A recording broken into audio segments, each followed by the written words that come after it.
നമസ്കാരം. Evening business ന്യൂസിലേക്ക് സ്വാഗതം. ആദ്യം നോക്കാം പ്രധാന വാർത്തകൾ. ഇന്ത്യയിലെ ധനകാര്യ സ്ഥാപനങ്ങളിലേക്ക് ആഗോള നിക്ഷേപം ഒഴുകുന്നു. റെക്കോർഡ് വിദേശ നിക്ഷേപമാണ് കഴിഞ്ഞ വർഷം ഇന്ത്യൻ കമ്പനികളിലെത്തിയത്.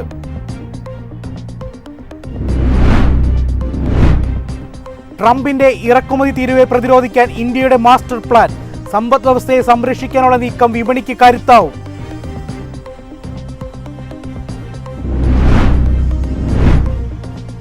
ഇന്ത്യ ഒമാൻ സമഗ്ര സാമ്പത്തിക പങ്കാളിത്ത കരാർ ഇന്ത്യയുടെ വസ്ത്രനിർമ്മാണ മേഖലയ്ക്ക് നേട്ടമാകും. ഇരു രാജ്യങ്ങളും തമ്മിലുള്ള വ്യാപാരം മെച്ചപ്പെടും.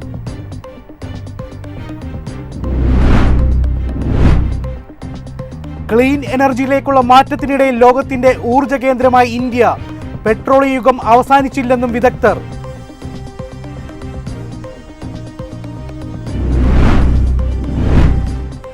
കേന്ദ്ര ബജറ്റിനായി പൊതുജനങ്ങളിൽ നിന്ന് ധനമന്ത്രാലയം നിർദ്ദേശങ്ങൾ ക്ഷണിച്ചു. 2026 ജനുവരി 16 വരെ നിർദ്ദേശങ്ങൾ സമർപ്പിക്കാം.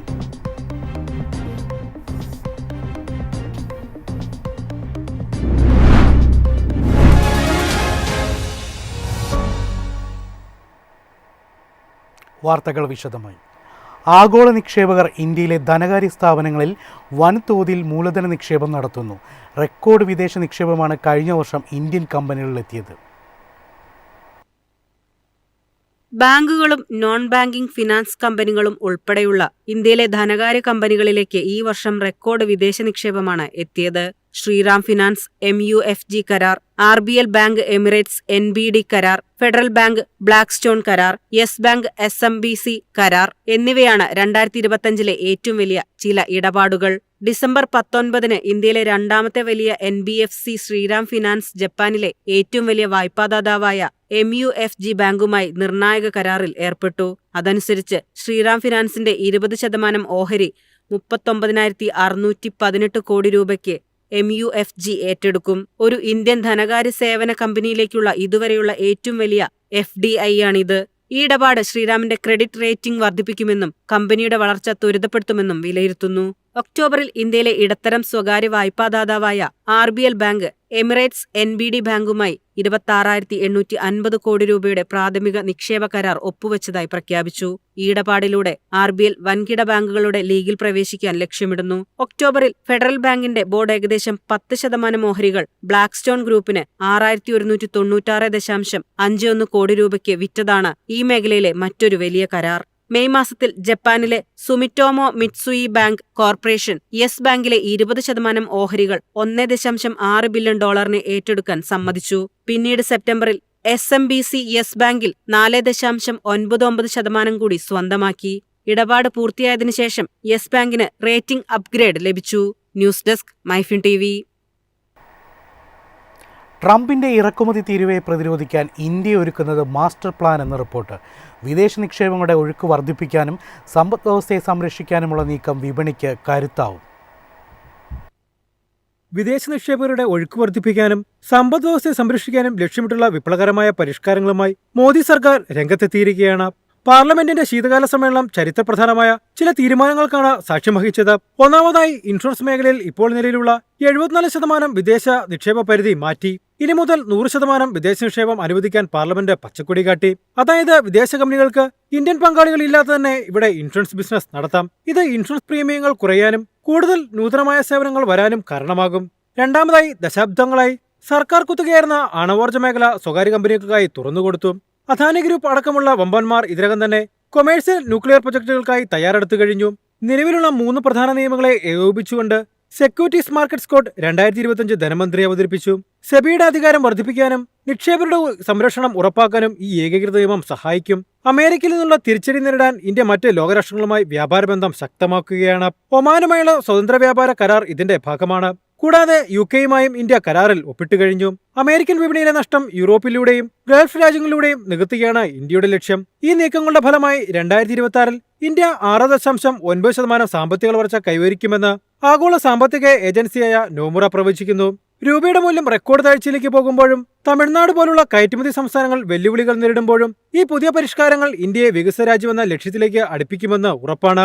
ട്രംപിന്റെ താരിഫ് യുദ്ധത്തിനിടയിൽ ഇന്ത്യ നടത്തുന്ന ഈ സാമ്പത്തിക പടയോട്ടം വിപണിയിൽ വലിയ ചലനങ്ങൾ സൃഷ്ടിക്കുമെന്നാണ് സാമ്പത്തിക വിദഗ്ധർ പറയുന്നത്. News desk MyFin TV. India Oman സമഗ്ര സാമ്പത്തിക പങ്കാളിത്ത കരാർ ഇന്ത്യയുടെ വസ്ത്രനിർമ്മാണ മേഖലയ്ക്ക് നേട്ടമാകും. ഇരു രാജ്യങ്ങളും തമ്മിലുള്ള വ്യാപാരം മെച്ചപ്പെടുത്തുന്നതിന് കരാർ സഹായകമാകും.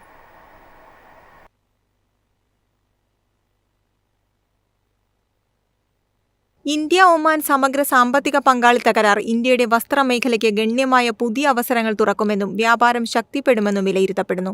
UK-യുമായുള്ള കരാറിന് ശേഷം കഴിഞ്ഞ 6 മാസത്തിനുള്ളിൽ ഇന്ത്യ ഒപ്പുവെച്ച രണ്ടാമത്തെ സ്വതന്ത്ര വ്യാപാര കരാറാണിത്. ഇന്ത്യൻ ബിസിനസ്സുകൾക്ക് കൂടുതൽ അവസരങ്ങൾ കരാർ വഴി നൽകും. CEPA ഇന്ത്യയ്ക്ക് ഒമാനിൽ നിന്ന് അഭൂതപൂർവമായ താരിഫ് ഇളവുകൾ ഉറപ്പാക്കുന്നു. ഒമാൻ താരിഫ് ലൈനുകളുടെ 98.08% സീറോ ഡ്യൂട്ടി ആക്സസ് വാഗ്ദാനം ചെയ്തിട്ടുണ്ട്. ഇത് ഇന്ത്യയുടെ ഒമാനിലേക്കുള്ള കയറ്റുമതിയുടെ 99.38% ഉൾക്കൊള്ളുന്നു. സ്ഥിരതയുള്ളതും വൈവിധ്യപൂർണവുമായ വിതരണ ശൃംഖലകൾ വളർത്തിയെടുക്കുക എന്ന ഇന്ത്യയുടെ കാഴ്ചപ്പാടുമായി പൊരുത്തപ്പെടുന്ന നടപടിയാണിതെന്ന് വസ്ത്രനിർമ്മാണ സ്ഥാപനമായ CTA അപ്പാരൽസ് പറഞ്ഞു. കരാർ വഴി താരിഫ് നേട്ടങ്ങൾ, മെച്ചപ്പെട്ട ബിസിനസ് എന്നിവ നൽകുമെന്ന് പ്രതീക്ഷിക്കുന്നതായി CTA അപ്പാരൽസ് പറഞ്ഞു. ഗൾഫ്, കിഴക്കൻ ആഫ്രിക്ക, മിഡിൽ ഈസ്റ്റേൺ വിപണികൾ എന്നിവയിലേക്കുള്ള പ്രവേശന കവാടമായി ഒമാൻ സ്ഥാനം പിടിച്ചിരിക്കുന്നതിനാൽ കരാർ ഗുണകരമാകും. മൂല്യവർദ്ധിത ഉൽപാദനം, സാങ്കേതിക സഹകരണം എന്നിവയെ കരാർ പിന്തുണയ്ക്കും. രത്നങ്ങളും ആഭരണങ്ങളും, തുണിത്തരങ്ങൾ, തുകൽ, പാദരക്ഷകൾ, സ്പോർട്സ് ഉൽപ്പന്നങ്ങൾ, പ്ലാസ്റ്റിക്കുകൾ, ഫർണിച്ചർ, കാർഷിക ഉൽപ്പന്നങ്ങൾ, ഫാർമസ്യൂട്ടിക്കൽസ്, മെഡിക്കൽ ഉപകരണങ്ങൾ എന്നിവയുൾപ്പെടെ എല്ലാ പ്രധാന തൊഴിൽ മേഖലകൾക്കും പൂർണ്ണ താരിഫ് ഒഴിവാക്കൽ ലഭിക്കുന്നു. ഒമാനിലെ പ്രധാന സേവന മേഖലകളിൽ വാണിജ്യ സാന്നിധ്യത്തിലൂടെ ഇന്ത്യൻ കമ്പനികൾക്ക് 100% വിദേശ നേരിട്ടുള്ള നിക്ഷേപത്തിനും കരാർ വ്യവസ്ഥ ചെയ്യുന്നു. News desk MyFin TV. ചൈനയെയും സൗത്ത് ഈസ്റ്റ് ഏഷ്യയെയും പിന്നിലാക്കി ലോകത്തിൻ്റെ ഊർജ്ജ ആവശ്യങ്ങളുടെ കേന്ദ്രമായ ഇന്ത്യ ക്ലീൻ എനർജിയിലേക്കുള്ള മാറ്റത്തിനിടയിൽ പെട്രോളിയം യുഗം അവസാനിച്ചില്ലെന്നും വിദഗ്ധർ. 2025 ആഗോള ഊർജ്ജ വിപണിയുടെ സിംഹാസനത്തിലേക്ക് ഓയിൽ ശക്തമായി തിരിച്ചെത്തിയെന്ന റിപ്പോർട്ടാണ് ഇപ്പോൾ പുറത്തുവരുന്നത്. പ്രമുഖ ഏജൻസികളായ BP-യും മക്കൻസിയും നേരത്തെ പ്രവചിച്ച പീക്ക് ഓയിൽ ഹെഡ്ലൈനുകൾ തിരുത്തിക്കുറിച്ചു. യൂറോപ്പിലെ വിതരണ തടസ്സങ്ങളും അമേരിക്കയിൽ ഡൊണാൾഡ് ട്രംപിന്റെ ഫോസിൽ ഫ്യുവൽ നയങ്ങളും എണ്ണയുടെ പ്രസക്തി വർദ്ധിപ്പിച്ചു. 2025 ലോകം ഇക്കാര്യമാണ് തിരിച്ചറിഞ്ഞതെന്നും വിദഗ്ധർ വ്യക്തമാക്കുന്നു. ഇതിൽ തന്നെ ഇന്ത്യയുടെ എണ്ണ ഉപഭോഗം ഈ വർഷം സർവകാല റെക്കോർഡിലേക്ക് കുതിച്ചതാണ് ശ്രദ്ധേയമായ കാര്യം. ആഗോള സമ്മർദ്ദങ്ങൾക്കിടയിലും റഷ്യയിൽ നിന്നുള്ള ക്രൂഡ് ഓയിൽ ഇറക്കുമതി ഇന്ത്യ വിട്ടുവീഴ്ചയില്ലാതെ തുടർന്നു. നവംബർ വരെ ഇന്ത്യയുടെ ആകെ ഇറക്കുമതിയുടെ 3/4 റഷ്യൻ വിഹിതമായിരുന്നു. ഉപരോധങ്ങൾ കടുപ്പിച്ചപ്പോൾ റഷ്യൻ കമ്പനികളായ റോസ്നെഫ്റ്റ്, ലൂക്കോയിൽ എന്നിവയിൽ നിന്നുള്ള വിഹിതം കുറഞ്ഞെങ്കിലും മറ്റ് നോൺ സാങ്ഷൻഡ് സ്ഥാപനങ്ങളിലൂടെ ഡിസ്കൗണ്ട് നിരക്കിൽ എണ്ണ എത്തിക്കാൻ ഇന്ത്യക്ക് സാധിച്ചു. റഷ്യയെ മാത്രം ആശ്രയിക്കാതെ അമേരിക്കയിൽ നിന്നുള്ള ക്രൂഡ് ഇറക്കുമതി ഇന്ത്യ വർദ്ധിപ്പിച്ചു. ഒപ്പം petroleum and natural gas rules 2025 എന്ന പുതിയ നയത്തിലൂടെ വിദേശ നിക്ഷേപകർക്കായി ഇന്ത്യ വാതിൽ തുറന്നിട്ടു. മുംബൈ ഹൈഫീൽഡുകളിൽ ഉൽപ്പാദനം വർദ്ധിപ്പിക്കാൻ ONGC ആഗോള ഭീമനായ BP-യെ പങ്കാളിയാക്കിയതും ഈ വർഷത്തെ പ്രധാന നീക്കമാണ്. യുദ്ധങ്ങളും കപ്പൽ ഗതാഗത തടസ്സങ്ങളും ഉണ്ടായിട്ടും 2025 എണ്ണ വിലയിൽ അസാധാരണമായ ശാന്തത പ്രകടമായി. ബ്രന്റ് ക്രൂഡ് ബാരലിന് $60 മുതൽ $70 എന്ന പരിധിയിൽ നിലയുറപ്പിച്ചു. ഇറക്കുമതിയെ ആശ്രയിക്കുന്ന ഇന്ത്യക്ക് ഇത് വലിയ ആശ്വാസമായി. അന്താരാഷ്ട്ര വിപണിയിൽ വില കുറഞ്ഞപ്പോൾ അതിന്റെ ഗുണം എക്സൈസ് ഡ്യൂട്ടി വർദ്ധിപ്പിക്കാനാണ് സർക്കാർ ഉപയോഗിച്ചത്. ഇതുവഴി സാധാരണക്കാർക്ക് വലിയ നികുതി ഇളവുകൾ നൽകാൻ ആവശ്യമായ വരുമാനം കണ്ടെത്താൻ സർക്കാരിന് സാധിച്ചു. ചുരുക്കത്തിൽ ഹരിത ഊർജ്ജത്തിലേക്കുള്ള മാറ്റം തുടരുമ്പോഴും 2026 ഇന്ത്യ കടക്കുന്നത് ലോകത്തിന്റെ പ്രധാന റിഫൈനിംഗ് ഹബ് എന്ന കരുത്തോടെയാണെന്നും വിദഗ്ധർ പറയുന്നു. News desk MyFin TV. കേന്ദ്ര ബജറ്റിനായി പൊതുജനങ്ങളിൽ നിന്നും ധനമന്ത്രാലയം നിർദ്ദേശങ്ങൾ ക്ഷണിച്ചു. 2026 ജനുവരി 16 വരെ നിർദ്ദേശങ്ങൾ സമർപ്പിക്കാം. രാജ്യത്തിനു വേണ്ടി പുതിയ നിയമങ്ങളും പദ്ധതികളും രൂപപ്പെടുത്താൻ സഹായിക്കുന്നതിനാണ് പൊതുജനങ്ങളിൽ നിന്ന് നിർദ്ദേശങ്ങൾ ക്ഷണിച്ചിരിക്കുന്നത്. ഫെബ്രുവരി 1-നാണ് 2026-27 സാമ്പത്തിക വർഷത്തെ ബജറ്റ് അവതരിപ്പിക്കുന്നത്. 2026 ജനുവരി 16 വരെ www.mygovernment.in എന്ന വെബ്സൈറ്റ് വഴി പൊതുജനങ്ങൾക്ക് നിർദ്ദേശങ്ങൾ സമർപ്പിക്കാം. എല്ലാവരെയും ഉൾക്കൊള്ളുന്ന വളർച്ചയും ദേശീയ പുരോഗതിയും വളർത്തിയെടുക്കുന്നതിനൊപ്പം ജനങ്ങളുടെ അഭിലാഷങ്ങളും ആവശ്യങ്ങളും പ്രതിഫലിപ്പിക്കുക എന്ന ലക്ഷ്യത്തോടെയാണ് കേന്ദ്ര ബജറ്റിനായി നിങ്ങളുടെ വിലയേറിയ ആശയങ്ങൾ ക്ഷണിക്കുന്നത്. നിങ്ങൾ ഒരു വിദ്യാർത്ഥിയായാലും പ്രൊഫഷണലായാലും വീട്ടമ്മയായാലും വിരമിച്ച ആളായാലും നിങ്ങളുടെ ശബ്ദം പ്രധാനമാണ്. ധനമന്ത്രാലയത്തിന്റെ പോസ്റ്റിൽ പറയുന്നു. കേന്ദ്ര ബജറ്റിനുള്ള തയ്യാറെടുപ്പുകളുടെ ഭാഗമായി കേന്ദ്ര ധനകാര്യമന്ത്രി നിർമ്മല സീതാരാമൻ നിരവധി റൗണ്ട് പ്രീ ബജറ്റ് കൺസൾട്ടേഷനുകൾ പൂർത്തിയാക്കി. പ്രമുഖ സാമ്പത്തിക വിദഗ്ധരുമായുള്ള കൂടിയാലോചനകളോടെയാണ് പരമ്പര ആരംഭിച്ചത്. തുടർന്ന് കർഷക സംഘടനകളും കാർഷിക സാമ്പത്തിക വിദഗ്ധരുമായും കൂടിക്കാഴ്ച നടത്തി. തുടർന്നുള്ള സെഷനുകളിൽ MSMEകൾ, മൂലധന വിപണികൾ, banking, financial services, insurance, hospitality, trade യൂണിയനുകൾ എന്നിവയിൽ നിന്നുള്ള പങ്കാളികൾ പങ്കെടുത്തു. ഈ മാസം ആദ്യം വിവിധ വ്യാവസായിക സ്ഥാപനങ്ങളും പ്രീ ബജറ്റിനുള്ള നിർദ്ദേശങ്ങൾ നൽകി. ആദായനികുതി, ബാങ്ക് വായ്പകൾ, കയറ്റുമതി പിന്തുണ, ഇക്വിറ്റി ഫണ്ടിംഗ് എന്നിവയിലെ മാറ്റങ്ങളിലാണ് നിർദ്ദേശങ്ങൾ ശ്രദ്ധ കേന്ദ്രീകരിച്ചത്. ശക്തമായ GDP സംഖ്യയുടെയും സമ്പദ് വ്യവസ്ഥയിലെ മിതമായ പണപ്പെരുപ്പത്തിന്റെയും പശ്ചാത്തലത്തിലാണ് അടുത്ത ബജറ്റ് വരുന്നത്. News desk MyFin TV. ഇനി നോക്കാം ഇന്നത്തെ സ്വർണം വെള്ളി നിരക്കുകൾ.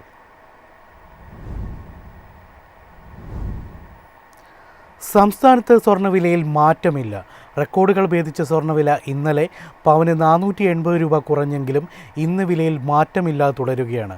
ഒരു പവൻ സ്വർണത്തിൻ്റെ ഇന്നത്തെ വില 98,400 രൂപയാണ്. 1 ഗ്രാം സ്വർണത്തിൻ്റെ വില 12,300 രൂപയുമാണ്. 18 ക്യാരറ്റ് സ്വർണ്ണവില ഗ്രാമിന് 10,064 രൂപയും പവന് 80,512 രൂപയുമാണ്. വെള്ളി വിലയിൽ വർധനവുണ്ടായി. 3 രൂപ ഉയർന്ന് ഗ്രാമിന് 213 രൂപയിലാണ് വ്യാപാരം നടന്നത്. ഇനി നോക്കാം കേരള വാർത്തകൾ. അന്തരിച്ച നടൻ ശ്രീനിവാസൻ്റെ സംസ്കാര ചടങ്ങുകൾ നാളെ ഉദയംപേരൂരിലെ വീട്ടുവളപ്പിൽ നടക്കും. സംസ്ഥാന സർക്കാരിൻ്റെ ഔദ്യോഗിക ബഹുമതികളോടെ രാവിലെ 10-നാണ് സംസ്കാര ചടങ്ങുകൾ. എറണാകുളം ടൗൺ ഹാളിലെ പൊതുദർശനം പൂർത്തിയാക്കി മൃതദേഹം വീട്ടിലേക്ക് കൊണ്ടുപോയി. സിനിമാ രാഷ്ട്രീയ മേഖലയിലെ പ്രമുഖർ എറണാകുളം ടൗൺ ഹാളിൽ ശ്രീനിവാസന് ആദരാഞ്ജലി അർപ്പിക്കാനായി എത്തിയിരുന്നു.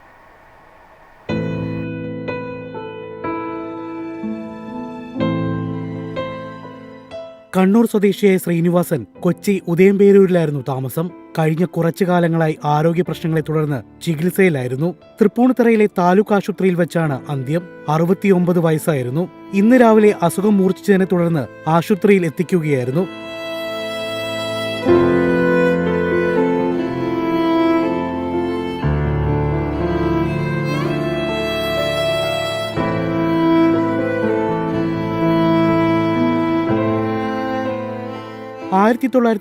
ൽ P.A. ബക്കർ സംവിധാനം ചെയ്ത മണിമുഴക്കം എന്ന സിനിമയിലൂടെയാണ് ശ്രീനിവാസൻ അഭിനയരംഗത്തെത്തിയത്. 1984 ഓടരുതമ്മാവ ആളറിയാം എന്ന സിനിമയ്ക്ക് കഥയെഴുതി തിരക്കഥാരംഗത്തേക്കും കടന്നുവന്നു. 1989 പുറത്തിറങ്ങിയ വടക്കുനോക്കി യന്ത്രമായിരുന്നു ശ്രീനിവാസൻ ആദ്യമായി സംവിധാനം ചെയ്ത സിനിമ. 1991 പുറത്തിറങ്ങിയ ആക്ഷേപഹാസ്യ ചിത്രമായ സന്ദേശം കേരളത്തിന്റെ രാഷ്ട്രീയ സമൂഹ മണ്ഡലങ്ങളിൽ ഏറെ ചർച്ച ചെയ്യപ്പെടുന്ന ചിത്രമാണ്. ശ്രീനിവാസൻ എഴുതി സംവിധാനം ചെയ്ത വടക്കുനോക്കി യന്ത്രം, ചിന്താവിഷ്ടയായ ശ്യാമള എന്നീ ചിത്രങ്ങൾ സംസ്ഥാന ദേശീയ പുരസ്കാരങ്ങൾ നേടിയിട്ടുണ്ട്.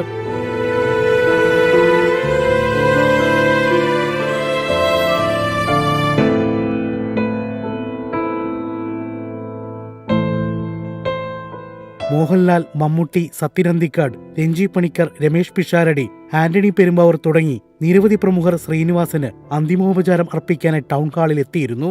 News bureau, Kochi.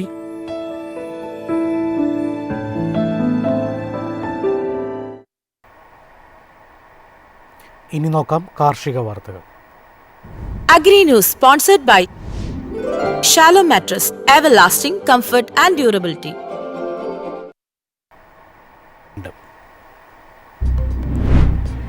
ഇന്ത്യയിലെ ധനകാര്യ സ്ഥാപനങ്ങളിലേക്ക് ആഗോള നിക്ഷേപം ഒഴുകുന്നു. റെക്കോർഡ് വിദേശ നിക്ഷേപമാണ് കഴിഞ്ഞ വർഷം ഇന്ത്യൻ കമ്പനികളിലെത്തിയത്.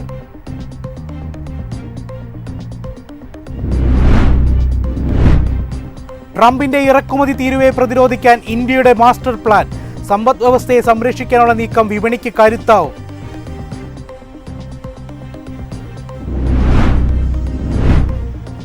ഇന്ത്യ ഒമാൻ സമഗ്ര സാമ്പത്തിക പങ്കാളിത്ത കരാർ ഇന്ത്യയുടെ വസ്ത്രനിർമ്മാണ മേഖലയ്ക്ക് നേട്ടമാകും. ഇരു രാജ്യങ്ങളും തമ്മിലുള്ള വ്യാപാരം മെച്ചപ്പെടും.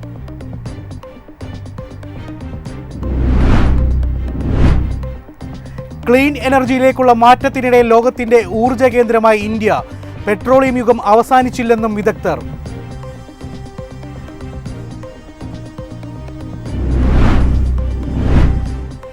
കേന്ദ്ര ബജറ്റിനായി പൊതുജനങ്ങളിൽ നിന്നും ധനമന്ത്രാലയം നിർദ്ദേശങ്ങൾ ക്ഷണിച്ചു. 2026 ജനുവരി 16 വരെ നിർദ്ദേശങ്ങൾ സമർപ്പിക്കാം.